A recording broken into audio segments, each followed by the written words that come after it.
ಈ ವರ್ಷದ ರಕ್ಷಾಬಂಧನಕ್ಕೆ ನೀವೇ ಚಾಕ್ಲೇಟನ್ನು ತಯಾರಿಸಿ ನಿಮ್ಮ ಅಣ್ಣನಿಗೋ ತಮ್ಮನಿಗೋ ರಾಖಿ ಜೊತೆಗೆ ಈ ಚಾಕ್ಲೇಟನ್ನು ಕೊಟ್ಟು ಸಂಭ್ರಮಿಸಿ. ತುಂಬ ಸುಲಭ ಹಾಗೂ ತುಂಬ ಟೇಸ್ಟಿಯಾಗಿರುವ ಚಾಕ್ಲೇಟನ್ನು ನೀವೇ ಮಾಡ್ಬೋದು. ನಮಸ್ತೆ, ಎಲ್ಲರನ್ನೂ ಮಾತಾಡಿಸ್ದು ಅಡುಗೆ ಆಟದಲ್ಲಿ ಇವತ್ತು ರಕ್ಷಾಬಂಧನದ ಸ್ಪೆಷಲ್ ಚಾಕ್ಲೇಟ್. 1/4 ಕಪ್ ಶೇಂಗಾವನ್ನು ಹುರಿದು ನಾನು ಪಕ್ಕಕ್ಕೆ ಇಟ್ಕೊಂಡೆ. 5-6 ಪೀಸು ಕೊಬ್ಬರಿ ಚೂರನ್ನು ಈ ರೀತಿಯಾಗಿ ಕಟ್ ಮಾಡಿಕೊಂಡು ಮಿಕ್ಸಿ ಜಾರ್ಗೆ ಹಾಕ್ಕೊಂಡು ಪೌಡ್ರಾಗಿ ಮಾಡಿಕೊಂಡೆ. ಇದು ಸ್ವಲ್ಪ ತರಿಯಾಗಿದೆ ನೋಡಿ, ಈ ರೀತಿಯಾಗಿದೆ. ಇದನ್ನು ಹಾಗೆ ಪಕ್ಕಕ್ಕೆ ಇಟ್ಕೊಳ್ಳೋಣ. ಈಗ ಒಂದು ಬೌಲಿಗೆ ನಾನು 2 ಟೇಬಲ್ ಸ್ಪೂನ್ ಶುಗರನ್ನು ಆ್ಯಡ್ ಮಾಡ್ಕೋತಾ ಇದ್ದೀನಿ. ಸಿಹಿ ಸ್ವಲ್ಪ ಕಡಿಮೆ ಸಾಕು ಅಂದರೆ 1 ಸ್ಪೂನ್ ಹಾಕ್ಕೊಳ್ಳಿ. ಹಾಗೆ 2 ಟೇಬಲ್ ಸ್ಪೂನ್ ಮಿಲ್ಕ್ ಪೌಡ್ರನ್ನು ಹಾಕ್ಕೊಂಡೆ. ಹಾಗೆ 1 ಟೇಬಲ್ ಸ್ಪೂನ್ ಹಾಲನ್ನು ಇದಕ್ಕೆ ಆ್ಯಡ್ ಮಾಡಿ ಚೆನ್ನಾಗಿ ಇದನ್ನು ನಾವು ತಿಕ್ಕೊಳ್ಬೇಕು. ಈ ರೀತಿ ಅಣ್ಣ ತಂಗಿ ಅಕ್ಕ ತಮ್ಮನ ಪ್ರೀತಿಗೆ ಒಂದು ರಾಖಿಯನ್ನು ಕಟ್ಟಿ ಗಿಫ್ಟ್ ತೊಗೊಂಡ್ರೆ ಸಾಕಾಗತ್ತಾ? ನಮ್ಮ ಕೈಯಾರೆ ಸುಲಭವಾಗಿ ಈ ರೀತಿಯಾದಂಥ ಸ್ಪೆಷಲ್ ಚಾಕ್ಲೇಟನ್ನು ಮಾಡಿ ಕೊಟ್ಟರೆ ಹೇಗಿರುತ್ತೆ ಅಂತ ಒಮ್ಮೆ ಟ್ರೈ ಮಾಡಿ ನೋಡಿ. ರುಬ್ಕೊಂಡಿರೋ ಮಿಶ್ರಣವನ್ನು ನಾನೀಗ ಹಾಕೋತಾ ಇದ್ದೀನಿ, ಅಂದರೆ ಕೊಬ್ಬರಿ ತುರಿಯನ್ನು ಇದಕ್ಕೆ ಆ್ಯಡ್ ಮಾಡ್ತಾ ಇದ್ದೀನಿ. ಇವಾಗ ನೀವೇ ಕೈಯಾರೆ ಮಾಡಿರೋ ಚಾಕ್ಲೇಟ್ ಅಂತ ಖುಷಿಯಾಗಿ ದೊಡ್ಡ ಗಿಫ್ಟೇ ಸಿಕ್ಕರೂ ಸಿಗ್ಬೋದು ನೋಡಿ. ಈ ರೀತಿಯಾಗಿ ಇದನ್ನು ಕಲಿಸ್ಕೊಳ್ಬೇಕು. ಇವಾಗ ನಾನು ಹೇಳಿದ ಅಳತೆಯಲ್ಲೇ ಇರಲಿ, ತುಂಬ ಚೆನ್ನಾಗಿ ಬರುತ್ತೆ. ಇದಕ್ಕೆ ನೀವು ಡ್ರೈ ಫ್ರೂಟ್ಸ್ ಬೇಕಾದರೂ ಆ್ಯಡ್ ಮಾಡ್ಕೋಬೋದು. ಗೋಡಂಬಿ, ಬಾದಾಮಿ, ಒಣ ದ್ರಾಕ್ಷಿ ಇದನ್ನು ಆ್ಯಡ್ ಮಾಡಿದ್ರೂ ಕೂಡ ಇದಕ್ಕೆ ಚೆನ್ನಾಗೇ ಇರುತ್ತೆ ನೋಡಿ. ಹದ ಈ ರೀತಿಯಾಗಿರಬೇಕು, ಸುಲಭವಾಗಿ ಉಂಡೆ ಕಟ್ಟಲಿಕ್ಕೆ ಬರಬೇಕು. ಸರಿಯಾಗಿದೆ. ಇದೆಲ್ಲವನ್ನು ಈಗ ನಾವು ಚಿಕ್ಕ ಚಿಕ್ಕ ಉಂಡೆಗಳನ್ನಾಗಿ ಈ ರೀತಿ ಮಾಡಿಟ್ಕೊಳ್ಳೋಣ. ನಾನು ಫಸ್ಟು ಒಂದೇ ಕೈಯಲ್ಲಿ ಉಂಡೆ ಕಟ್ಟಿದೆ, ಅದೇನೋ ಶೇಪ್ ಅಷ್ಟು ಚೆನ್ನಾಗಿ ಬಂದಿಲ್ಲ. ಅದಕ್ಕೆ ಅದೆಲ್ಲವನ್ನು ನಾನು ಮತ್ತೆ ಈ ರೀತಿಯಾಗಿ ಉಂಡೆಯನ್ನು ಕಟ್ಟಿ ಇಟ್ಕೊಂಡೆ. ತುಂಬ ಸುಲಭ, ಚಿಕ್ಕ ಮಕ್ಕಳು ಕೂಡ ಇದನ್ನು ಮಾಡ್ಬೋದು. ಅಷ್ಟು ಈಸಿಯಾಗಿರೋ ರೆಸಿಪಿ ಇದು. ನಾನು ತುಂಬ ವೆರೈಟಿ ಚಾಕ್ಲೇಟ್ಗಳನ್ನು ಮಾಡ್ತೀನಿ. ಇನ್ನೊಮ್ಮೆ ನೀವೇ ಹೋಮ್ಮೇಡ್ ಚಾಕ್ಲೇಟನ್ನು ಹೇಗೆ ತಯಾರಿಸ್ಬೋದು ಅನ್ನೋದನ್ನು ಕೂಡ ನಿಮಗೆ ಯೂಟ್ಯೂಬಲ್ಲಿ ತಿಳಿಸ್ಕೊಡ್ತೀನಿ. ನಾನು ತುಂಬ ಸೇಲ್ ಕೂಡ ಮಾಡಿದ್ದೀನಿ ಚಾಕ್ಲೇಟನ್ನು. ಅಂಗಡಿಯಲ್ಲಿ ಸಿಗದೇ ಇರೋ ರೀತಿಯಾದಂತಹ ಟೇಸ್ಟ್ ಇರೋ ಚಾಕ್ಲೇಟ್ಗಳನ್ನು ಮಾಡಿ ತಿನ್ಬೋದು ನಾವೇ. ಈ ರೀತಿಯಾದಂಥ ಚಾಕ್ಲೇಟ್ಗಳನ್ನು ನೀವು ಅಂಗಡಿಯಿಂದ ತರಲಿಕ್ಕೆ ಹೋದರೆ ತುಂಬ ರೇಟ್ ಇರುತ್ತೆ. ಮನೆಯಲ್ಲಿರೋ ಸಾಮಗ್ರಿಗಳನ್ನೇ ಬಳಸ್ಕೊಂಡು ತುಂಬ ಕಡಿಮೆ ಅವಧಿಯಲ್ಲಿ ತುಂಬ ಟೇಸ್ಟಿಯಾಗಿರುವಂಥ ಕಾಸ್ಟ್ಲಿ ಚಾಕ್ಲೇಟನ್ನು ನೀವು ಮನೆಯಲ್ಲೇ ತಯಾರಿಸ್ಕೋಬೋದು ನೋಡಿ. ಇದು ಮೊದಲು ಹುರಿದಿಟ್ಕೊಂಡಿದ್ವಲ್ಲ ಶೇಂಗಾ, ಅದೆಲ್ಲ ಆರಿದೆ. ಇವಾಗ ಇದೆಲ್ಲವನ್ನು ನಿಧಾನಕ್ಕೆ ಈ ರೀತಿ ಉಜ್ಜಿಕೊಂಡ್ರೆ ಸಿಪ್ಪೆ ಎಲ್ಲ ಬಿಟ್ಟುಬಿಡತ್ತೆ. ಇದನ್ನೆಲ್ಲ ಒಮ್ಮೆ ಈ ರೀತಿ ತಿಕ್ಕಿ ನಾನು ಹಿತ್ತಲಿಗೆ ತಗೊಂಡೋಗಿ ಇದನ್ನು ಒಂದು ಸಲ ಉಫ್ ಮಾಡಿಬಿಟ್ರೆ ಇದರ ಸಿಪ್ಪೆ ಎಲ್ಲ ಹಾಗೆ ಹಾರೋಗಿಬಿಡತ್ತೆ. ಹಾಗೆ ಮಾಡೋದು, ಇಲ್ಲಾಂದರೆ ತೆಗೆಯೋದು ಕಷ್ಟ ಆಗುತ್ತೆ. ಮನೆ ಒಳಗೆ ಈ ರೀತಿ ಉಬ್ಬಿಸಿದ್ರೆ ಆಮೇಲೆ ಕ್ಲೀನ್ ಮಾಡಲಿಕ್ಕೆ ಬೇಕು. ಈ ರಕ್ಷಾಬಂಧನದ ಆಚರಣೆ ಈಗಿಂದಲ್ಲ, ಹಿಂದಿನಿಂದಲೂ ಕೂಡ ಇದು ಆಚರಣೆಯಲ್ಲಿದೆ. ಪೌರಾಣಿಕ ಹಿನ್ನೆಲೆ ಕೂಡ ಇದಕ್ಕಿದೆ. ದೇವೇಂದ್ರ ರಾಕ್ಷಸರ ಜೊತೆಗೆ ಯುದ್ಧ ಮಾಡಬೇಕಿದ್ರೆ ಆತನಿಗೆ ಅಪಾಯ ಎದುರಾಯಿತು. ಆಗ ಆತನ ಹೆಂಡತಿ ಅವನ ಕೈಗೆ ಪವಿತ್ರವಾದ ದಾರವನ್ನು ಕಟ್ಟಿದ್ರು. ಈ ದಾರವೇ ಆತನನ್ನು ರಕ್ಷಣೆ ಮಾಡಿ ಯುದ್ಧದಲ್ಲಿ ಜಯ ಗಳಿಸೋ ರೀತಿ ಆಯಿತು ಅನ್ನೋ ಕತೆ ಇದೆ ನೋಡಿ. ಈಗ ಈ ಶೇಂಗವನ್ನೆಲ್ಲ ಮಿಕ್ಸಿಗೆ ಹಾಕ್ಕೊಂಡು ಒಂದು ಸಲ ಗಿರ್ಕಿ ಹೊಡೆಸಿ. ಈ ರೀತಿ ತರಿಯಾಗಿ ಇರಬೇಕು, ಅದು ಪೌಡ್ರ್ ಆಗೋ ಹಾಗಿಲ್ಲ ನೋಡಿ. ಇಷ್ಟಿದ್ರೆ ಸಾಕಾಗತ್ತೆ. ಈಗ ಏನು ಮಾಡಬೇಕು ಅಂತಂದರೆ ಚಾಕ್ಲೇಟ್ ತೊಗೊಳ್ಬೇಕು.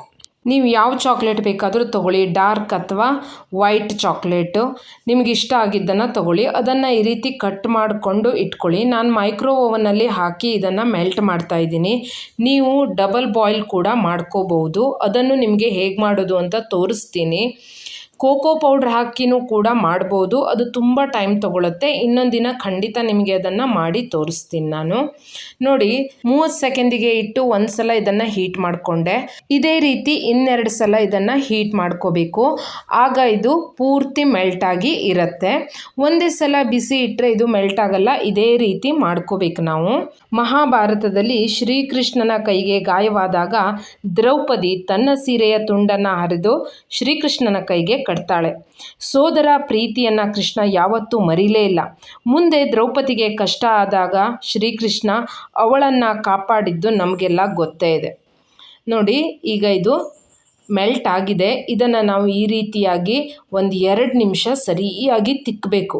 ಆಗ ಸರಿಯಾದ ಹದ ಬರುತ್ತೆ. ಈಗ ಮಿಕ್ಸಿಗೆ ಹಾಕ್ಕೊಂಡಿರೋ ಶೇಂಗಾವನ್ನು ನಾವಿಲ್ಲಿ ಸ್ವಲ್ಪ ಹಾಕ್ಕೊಳ್ಳೋಣ. ಅಷ್ಟು ಹಾಕ್ಕೊಂಡಿಲ್ಲ ನಾನು. ಇದನ್ನು ಮಿಕ್ಸ್ ಮಾಡ್ಕೊಳ್ತಾ ಒಂದು ಹಾಡು ಕೇಳೋಣ ಬನ್ನಿ. ರಕ್ಷೆಯ ಕಟ್ಟುವೆವು ನಾವು, ರಕ್ಷೆಯ ಕಟ್ಟುವೆವು, ರಕ್ಷೆಯ ಕಟ್ಟುವೆವು ನಾವು, ರಕ್ಷೆಯ ಕಟ್ಟುವೆವು.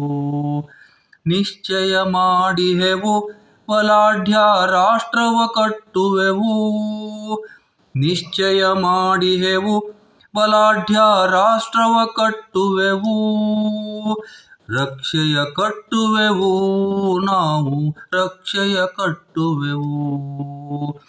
ಒಂದೇ ತಾಯಿಯ ಮಕ್ಕಳು ನಾವು, ಒಂದೇ ಮಣ್ಣಿನ ಕಣಗಳು ನಾವು, ಒಂದೇ ತಾಯಿಯ ಮಕ್ಕಳು ನಾವು, ಒಂದೇ ಮಣ್ಣಿನ ಕಣಗಳು ನಾವು. ಮೇಲು ಕೀಳುಗಳ ಭೇದವನಳಿಸಿ, ಸ್ನೇಹದ ಪ್ರೇಮದ ಭಾವನೆ ಬೆಳೆಸಿ, ರಕ್ಷೆಯ ಕಟ್ಟುವೆವು ನಾವು, ರಕ್ಷೆಯ ಕಟ್ಟುವೆವು. ತುಂಬ ಚೆನ್ನಾಗಿರೋ ಹಾಡು, ತುಂಬ ಚೆನ್ನಾಗಿ ಹಾಡಿದ್ದಾರೆ ಅಲ್ವಾ? ಕೊಬ್ಬರಿಯನ್ನು ಉಂಡೆ ಮಾಡಿಟ್ಕೊಂಡಿದ್ವಲ್ಲ, ಅದೆಲ್ಲವನ್ನು ಇದರೊಳಗೆ ಡಿಪ್ ಮಾಡಿ ತೆಗೆದಿಟ್ಕೊತಾ ಇದ್ದೀನಿ ನಾನು. ಈ ಚಾಕ್ಲೇಟನ್ನು ನಿನಗೋಸ್ಕರನೇ ಮಾಡಿದ್ದು ಅಂತ ಹೇಳಿ ನಿಮ್ಮ ಅಣ್ಣನಿಗೋ ತಮ್ಮನಿಗೋ ರಾಖಿಯನ್ನು ಕಟ್ಟಿ. ಅಣ್ಣ ನಿಮ್ಮ ಮುಖವನ್ನು ನೋಡಿ ಕರ್ಗೋಗ್ತಾನೋ ಚಾಕ್ಲೇಟೇ ಕರ್ಗೋಗುತ್ತೋ ಗೊತ್ತೇ ಆಗಲ್ಲ. ದೊಡ್ಡ ಗಿಫ್ಟ್ ಅಂತೂ ಪಕ್ಕ ನಿಮ್ಮದಾಗಿರುತ್ತೆ. ನೋಡಿ, ಈ ರೀತಿಯಾಗಿ ಮಾಡಿಟ್ಕೊಂಡ ಚಾಕ್ಲೇಟ್ಗಳನ್ನು ಈಗ ನಾವು ಫ್ರಿಜ್ಜಲ್ಲಿ 10 ನಿಮಿಷ ಇಟ್ಟರೆ ಸಾಕಾಗತ್ತೆ. ಅದು ಗಟ್ಟಿಯಾಗಿಬಿಡುತ್ತೆ. ನೋಡಿ, ಇದು 2 ಮೌಲ್ಡನ್ನು ತೆಗೆದುಕೊಂಡಿದ್ದೀನಿ ನಾನೀಗ. ಇದರೊಳಗೂ ಹೇಗೆ ಮಾಡೋದು ಅಂತ ತೋರಿಸ್ತೀನಿ. ಹೆಚ್ಚು ಉಳಿದಿರೋ ಅಂಥ ಮಿಶ್ರಣವನ್ನು ನಾನೀಗ ಬಾರ್ ಅಚ್ಚಿಗೆ ಹಾಕೋತಾ ಇದ್ದೀನಿ ನಾನು. ಈ ರೀತಿಯಾಗಿ ಕೊಬ್ಬರಿ ಮಿಶ್ರಣವನ್ನು ಹಾಕ್ಕೋಬೇಕು. ಗಿಫ್ಟಿಗೋಸ್ಕರನೇ ರಾಖಿ ಕಟ್ಟೋದಾ ಅಂತ ಕೆಲವೊಬ್ರು ಕೇಳ್ಬೋದು. ಹಾಗಲ್ಲ ಅದು. ನಮ್ಮವರು ನಮಗೇನೋ ಕೊಟ್ಟಾಗ ಆಗೋ ಖುಷಿ ಇದೆಯಲ್ಲ, ಅದು ನಾವು ಎಷ್ಟು ಕಾಸ್ಟ್ಲಿ ತಗೊಂಡಾಗಲೂ ಕೂಡ ಆ ಖುಷಿ ಖಂಡಿತ ಸಿಕ್ಕಿರಲ್ಲ. ನೋಡಿ, ಈಗ ಈ ಚಾಕ್ಲೇಟ್ ಮಿಶ್ರಣವನ್ನು ಇದರ ಮೇಲ್ಗಡೆ ಹಾಕೋತಾ ಇದ್ದೀನಿ ನಾನೀಗ. ತುಂಬ ಚೆನ್ನಾಗಿರುತ್ತೆ. ಒಮ್ಮೆ ಟ್ರೈ ಮಾಡಿ. ಯಾರು ಸಬ್ಸ್ಕ್ರೈಬ್ ಮಾಡ್ಕೊಳ್ಳದೆ ಈ ವಿಡಿಯೋವನ್ನು ನೋಡ್ತಾ ಇದ್ದೀರೋ ಅವರೆಲ್ಲರೂ ಕೂಡ ಅಡುಗೆ ಆಟವನ್ನು ಸಬ್ಸ್ಕ್ರೈಬ್ ಮಾಡ್ಕೊಳ್ಳಿ, ಸಪೋರ್ಟ್ ಮಾಡಿ ನನಗೆ. ರೆಡಿ ಆಯಿತು. ಇದನ್ನು ಕೂಡ ನಾವು ಫ್ರಿಜ್ಜಲ್ಲಿಡಬೇಕು. ಹಾಗೆ ನಾನು ಮೈಕ್ರೋ ಓವನ್ನಲ್ಲಿ ಮೆಲ್ಟ್ ಮಾಡಿದ್ನಲ್ಲ, ಹಾಗೆ ಡಬಲ್ ಬಾಯ್ಲ್ ಹೇಗೆ ಮಾಡೋದು ಅಂತ ತೋರಿಸ್ತೀನಿ. ಒಂದು ಪಾತ್ರದಲ್ಲಿ ನೀರನ್ನು ಹಾಕ್ಕೊಂಡು ಕುದಿಸ್ಕೋಬೇಕು. ಇನ್ನೊಂದು ಪಾತ್ರೆಗೆ ಚಾಕ್ಲೇಟನ್ನು ಹಾಕ್ಕೊಂಡು ಅದನ್ನು ಈ ರೀತಿ ಮೆಲ್ಟ್ ಮಾಡ್ಕೋಬೇಕು. ಡೈರೆಕ್ಟಾಗಿ ಸ್ಟೋವ್ ಮೇಲೆ ಇಟ್ಟು ಮೆಲ್ಟ್ ಮಾಡಲೇಬಾರ್ದು. ನೋಡಿ, ಹೀಗೆ ಮಾಡಿಕೊಂಡ್ರೆ ಓವನ್ ಇಲ್ಲದೇನೂ ಕೂಡ ನಾವು ಸುಲಭವಾಗಿ ಮೆಲ್ಟ್ ಮಾಡ್ಕೋಬೋದು. ಇದು ನೋಡಿ, ರಕ್ಷಾಬಂಧನದ ಮೌಲ್ಡ್ ಇದು. ಇದಕ್ಕೆಲ್ಲ ಹಾಕೋತಾ ಇದ್ದೀನಿ. ಈಗ ನಾನು ಡಬಲ್ ಬಾಯ್ಲ್ ಮಾಡಿದ್ನಲ್ವ, ಅದನ್ನು ಫಸ್ಟ್ ಹಾಕ್ಕೊಂಡೆ. ನಂತರ ಮೊದಲು ಮಾಡಿದಂಥ ಚಾಕ್ಲೇಟಲ್ಲಿ ಸ್ವಲ್ಪ ಮಿಕ್ಕಿತ್ತಲ್ವ, ಅದನ್ನೆಲ್ಲವನ್ನು ಕೂಡ ಈಗ ಹಾಕ್ಕೋತಾ ಇದ್ದೀನಿ. ಅಡುಗೆ ಆಟ ಯೂಟ್ಯೂಬ್ ಚಾನಲನ್ನು ಸಬ್ಸ್ಕ್ರೈಬ್ ಮಾಡಿಕೊಂಡವರಿಗೆಲ್ಲರಿಗೂ ಕೂಡ ತುಂಬು ಹೃದಯದ ಧನ್ಯವಾದಗಳು. ಹಾಗೆ ಎಲ್ಲ ಅಣ್ಣ ತಮ್ಮಂದರಿಗೂ ಕೂಡ ರಕ್ಷಾಬಂಧನದ ಶುಭಾಶಯಗಳು. ತುಂಬ ಜನ ನನಗೆ ಅಣ್ಣನ ಪ್ರೀತಿ ತಮ್ಮನ ಪ್ರೀತಿಯನ್ನು ಕೊಟ್ಟಿದ್ದಾರೆ. ಅವರೆಲ್ಲರೂ ನನ್ನ ಮನಸ್ಸಿನಲ್ಲಿದ್ದಾರೆ. ನೋಡಿ, ಈ ರೀತಿ ಪ್ರೆಸ್ ಮಾಡಿಕೊಂಡು ಮಿಕ್ಕಿರುವಂತಹ ಶೇಂಗಾವನ್ನು ಇದ್ರ ಮೇಲ್ಗಡೆ ನಾನು ಉದುರಿಸ್ತಾ ಇದ್ದೀನಿ. ಎಲ್ಲ ಕಡೆ ನೀಟಾಗಿ ಹರಡ್ಕೊಂಡಾದಮೇಲೆ ಸ್ವಲ್ಪ ಪ್ರೆಸ್ ಮಾಡ್ಕೋಬೇಕು. ಅದೆಲ್ಲ ಅದಕ್ಕೆ ಹಿಡ್ಕೊಳ್ಬೇಕು. ನಿಧಾನ ಪ್ರೆಸ್ ಮಾಡಿ, ಇಲ್ಲ ಅಂದರೆ ಮಿಶ್ರಣ ಮೌಲ್ಡಿಂದ ಹೊರಗಡೆ ಬಂದುಬಿಡತ್ತೆ. Wow, super. ನೋಡಿ, ಈಗ ಫ್ರಿಜ್ಜಿಂದ ಎಲ್ಲ ತೆಗಿತಾ ಇದ್ದೀನಿ ನಾನು. ಬಟರ್ ಪೇಪರಲ್ಲಿ ಇಟ್ಟರೆ ಬೇಗ ಬರುತ್ತೆ. ವಾವ್, ಒಂದೇ ಮಿಶ್ರಣದಲ್ಲಿ 3 ರೀತಿಯಾದಂಥ ಚಾಕ್ಲೇಟ್ ಮಾಡಿದ್ದೀನಿ. ನೀವು ಈ ಚಾಕ್ಲೇಟ್ನೊಂದಿಗೆ ರಕ್ಷಾಬಂಧನವನ್ನು ಆಚರಿಸಿ ಸಂಭ್ರಮಿಸಿ. ರಕ್ಷಾಬಂಧನ ಅಂದರೆ ಕೇವಲ ಅಣ್ಣ ತಂಗಿ ರಾಖಿ ಕಟ್ಟಿಕೊಳ್ಳುವಂಥ ಹಬ್ಬ ಅಲ್ಲ, ಪ್ರೀತಿ, ವಿಶ್ವಾಸ, ಬಾಂಧವ್ಯವನ್ನು ಗಟ್ಟಿಗೊಳಿಸುವಂತಹ ದಿನ. ರಕ್ಷಣೆ ಅಂದರೆ ಕೇವಲ ಕಾಪಾಡೋದು ಅಂತಲ್ಲ, ಕಷ್ಟದಲ್ಲಿದ್ದಾಗ ಜೊತೆಯಾಗಿರೋದು, ಧೈರ್ಯ ತುಂಬೋದು, ತಪ್ಪಿದ್ದಾಗ ತಿದ್ದೋದು, ಸಂತೋಷದಲ್ಲಿದ್ದಾಗ ಜೊತೆಯಾಗಿ ನಗೋದು. ಹಾಗೆ ಒಡಹುಟ್ಟಿದವರು ಮಾತ್ರ ಸಹೋದರರು ಅಂತ ಅಲ್ವೇ ಅಲ್ಲ, ಎಷ್ಟೋ ಸಂಬಂಧಗಳು ಅದನ್ನು ಮೀರಿಯೂ ಕೂಡ ಇರುತ್ತೆ. ಈ ರಕ್ಷಾಬಂಧನ ಎಲ್ಲರ ಜೀವನದಲ್ಲೂ ಪ್ರೀತಿ, ಸಂತೋಷ ಮತ್ತು ಸುಂದರವಾದಂತಹ ಬಾಂಧವ್ಯವನ್ನು ಹೆಚ್ಚಿಸಲಿ. ನೋಡಿ, ರಕ್ಷಾಬಂಧನದ ಲೇಬಲ್ ಇರೋ ಅಂಥ ಚಾಕ್ಲೇಟ್ ಇದು. ನಿಮಗೆಲ್ಲರಿಗೂ ಕೂಡ ಇಷ್ಟ ಆಯಿತು ಅಂತ ಭಾವಿಸ್ತೀನಿ. ಖಂಡಿತ ಇಷ್ಟ ಆಗಿರುತ್ತೆ. ವಿಡಿಯೋ ನೋಡ್ತಾ ಲೈಕ್ ಮಾಡೋದನ್ನು ಮರಿಲೇಬೇಡಿ. ಹಾಗೆ ರೆಸಿಪಿ ಹೇಗಿತ್ತು ಅಂತ ಕಮೆಂಟ್ ಮೂಲಕ ತಿಳಿಸಿ. ನಿಮ್ಮ ಫ್ರೆಂಡ್ಸಿಗೆ, ರಿಲೇಟಿವ್ಸಿಗೆ ಶೇರ್ ಮಾಡಿ. ಹೀಗೆ ರುಚಿಯಾದಂತಹ ತಿಂಡಿ ತಿನಿಸುಗಳನ್ನು ಅಡುಗೆ ಆಟದಲ್ಲಿ ಮಾಡಿಕೊಂಡು ತಿಂತಾ ಇರೋಣ. ಆರೋಗ್ಯಕರವಾದ ರೆಸಿಪಿಗಳನ್ನು ಮನೆಯಲ್ಲೇ ಮಾಡಿಕೊಂಡು ಸಂಭ್ರಮಿಸೋಣ.